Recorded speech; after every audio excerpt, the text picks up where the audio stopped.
This tutorial shows you how to import a 60 FPS video into CapCut and preserve 60 frames per second when you export. Go to Media, open Local, and click Import. Select your 60 frames per second video and click Open, or drag it directly from File Explorer into the Media panel. Drag the clip onto the main timeline and press the spacebar to preview it.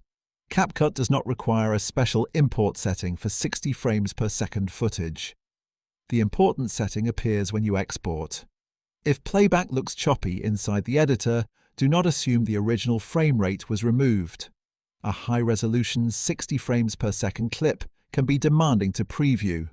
Lower the preview quality, enable proxy editing, or close other heavy programs. These changes can make editing smoother without reducing the final output frame rate. Complete your edit, then click Export in the top right corner. Set the resolution to match your source, open the frame rate menu and select 60 frames per second. Choose a suitable bitrate. Higher quality 4K and 60 FPS videos normally need more bitrate and more storage than 30 frames per second exports.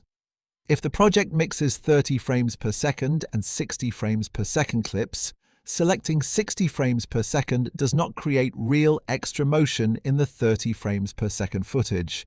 It only preserves the smoother motion in clips that actually contain enough frames. If 60 frames per second is missing or locked, update CapCut and check the source file, hardware support, region, and plan. You can also inspect the original file's properties to confirm it is truly 60 frames per second, rather than a variable frame rate recording reported differently by another app.